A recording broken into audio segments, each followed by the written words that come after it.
ماریہ صاحبہ، آپ نے پہلے بھی ماہرنگ بلوچ کا ذکر کیا.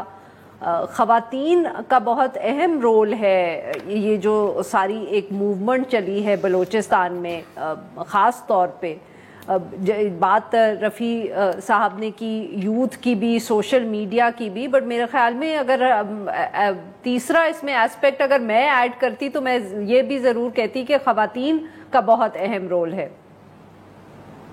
جی، اگر ہم فیکچولی دیکھیں نا عرفہ، تو اس وقت پورے دنیا میں، بلکہ اس خطے میں، بلکہ مجھے تو پوری دنیا ہی میں کہوں گی، آپ میں لوگ بہتر اس کو مجھے کریکٹ کر دیں if I'm wrong، کوئی اگر وومن لیڈ موومنٹ ہے سب سے بڑی اس دور کی، تو وہ تو ماہرنگ چلا رہی ہیں اس وقت بلوچستان میں. اور دیکھیں جب یہ موومنٹس عورتوں کے ہاتھ میں آ جائیں، میں دیکھ رہی تھی کہ ایون یہ جو سوسائڈ بامبر تھی ماہل بلوچ، انفارچونیٹ بات ہے، کسی کو بھی یہ حق نہیں ہے کہ وہ سوسائڈ بامبنگ کر کے اور لوگوں کی جان لے. یہ کرائم ہے، یہ ٹیررزم ہے. اس کو پہلے ہم اس کانسیپٹ کو ہم بالکل کلیئر کر لیں. لیکن یہ خواتین ہیں، پڑھی لکھی عورتیں ہیں. ماہل بلوچ کے بارے میں جو میں پڑھ رہی تھی، جس کس طرح کا وہ لٹریچر پڑھتی تھیں، جس طرح وہ کریئر کاؤنسلنگ اپنے ارد گرد کے اسٹوڈنٹس کی کیا کرتی تھیں، اس سفر سے لے کر یہ سوسائڈ بامبر تک کا سفر، اس کے جو ریزنز ہیں اس کو بھی ہمیں پڑھنا ہوگا.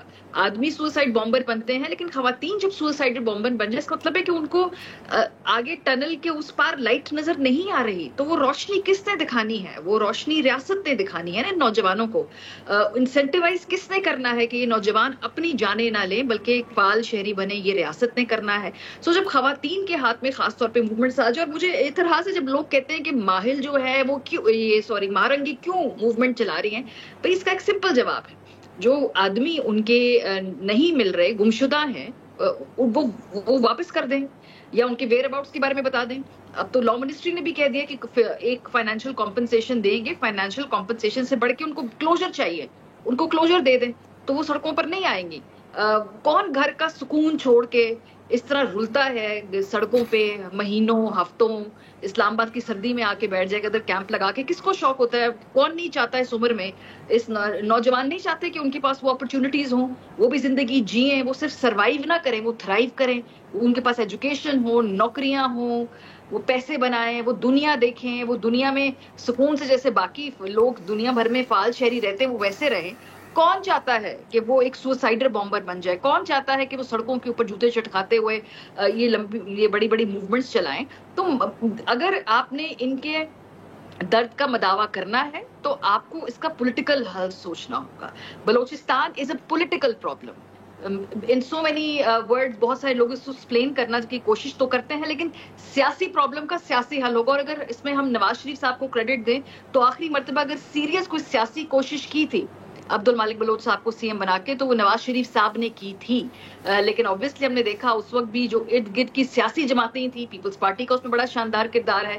ابھی بھی جو وزیر اعلیٰ ہے وہ ہے تو پیپلز پارٹی کے، اور پیپلز پارٹی باقاعدہ سہولت کاری ہے اس پورے صورتحال کے اندر. ہم نے تو نہیں بلاول بھٹو زرداری صاحب کی طرف سے اس حوالے سے کوئی اسٹیٹمنٹ سنی بلوچستان کے بارے میں. ہم نے تو سرفراز بگٹی صاحب سے سن لیا ہے آج کہ جی ہمارا صدر بلوچ ہے، آپ لوگ اور کیا چاہتے ہیں؟ اور یہ جو بار بار کہتے ہیں نا احساس محرومی کم کرنے کے لیے ہم نے جی ایک جو ہے یہ نگران وزیر اعظم بنا دیا، چیئرمین سینٹ بنا دیا، تو فلانا بنا دیا. یہ ٹوکنزم بھی اب ختم ہونا چاہیے. صرف ایسے وقتوں پہ آپ کو بلوچ یاد آتے ہیں جب آپ نے کوئی ٹوکنزم کا کام کرنا ہو، یا اس کے علاوہ کوئی کسی کو یاد نہیں آتا ہے. تو یہ بھی کرنا چھوڑ دیں کہ جی صدر بلوچ ہے، اب آپ کو کیا پرابلمس ہیں زندگی میں، آپ کو اور کیا چاہیے ہے. بھائی لوگوں کو جا کے دیکھیں، یہ جو خواتین سڑکوں کے اوپر یہ خوشی سے نہیں ہے، کوئی سڑک پہ نہیں آنا چاہتا.